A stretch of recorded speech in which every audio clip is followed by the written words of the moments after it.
കൂട്ടുകാരെ, രാവിലെ അങ്ങനെയൊക്കെ കുളിയെല്ലാം കഴിഞ്ഞ് അടുക്കള കുറച്ച് പരിപാടി ഉണ്ടായിരുന്നു കേട്ടോ. അതൊക്കെ ഒതുക്കി ഞാൻ മുറ്റത്തോട്ട് ഇറങ്ങിയിട്ടുണ്ടായിരുന്നു. ഇന്ന് രാവിലെ ഭയങ്കര മൂടലായിരുന്നു കേട്ടോ. ഞാൻ ഓർത്ത് ഇന്ന് മഴയൊക്കെ കാണുമായിരിക്കുമെന്നും. അങ്ങനെ മഴയൊന്നും പെയ്തിട്ടില്ലായിരുന്നു കേട്ടോ. പിന്നെ പയ്യെ വെയിലൊക്കെ വീശി തുടങ്ങി.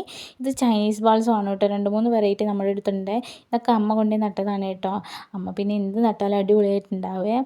അങ്ങനെ ഈ ഒരു കുഞ്ഞു മുട്ട ഇവിടെ വിരിഞ്ഞ് വരാറായിട്ട് നിൽക്കുന്നുണ്ട് കേട്ടോ. അതവിടെ നിൽക്കട്ടെ.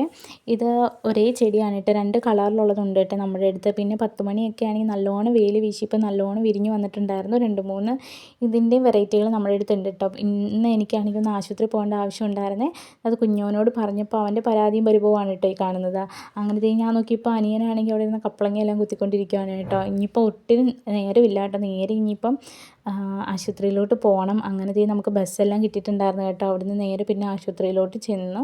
അപ്പോൾ ഡോക്ടർ പറഞ്ഞു ബ്ലഡെല്ലാം ഭയങ്കര കുറവാണെന്നൊക്കെ പറഞ്ഞിട്ടുണ്ടായിരുന്നു കേട്ടോ. പിന്നെ ഡോക്ടറൊക്കെ പറഞ്ഞ് മരുന്നൊക്കെ വാങ്ങിച്ചിട്ട് പിന്നെ നമ്മൾ ഫുഡ് കഴിക്കാനായിട്ട് പോയിട്ടുണ്ടായിരുന്നു കേട്ടോ. ഞാൻ ഒറ്റയ്ക്കായിരുന്നു പോയത്. ബിരിയാണിയാണ് കേട്ടോ ഓർഡർ ചെയ്ത് ലാവിഷായിട്ട് കഴിച്ച് ഇനിയിപ്പോൾ വീട്ടിലോട്ട് പോകാനുള്ള വണ്ടി നോക്കി നിൽക്കുകയാണ് കേട്ടോ. നമ്മുടെ ചാനൽ ആർക്കെങ്കിലും ഇഷ്ടപ്പെടുകയാണെങ്കിൽ സബ്സ്ക്രൈബ് ചെയ്ത് കൂടെ മറക്കരുത്. അപ്പോൾ ടാറ്റാ ബൈ ബൈ.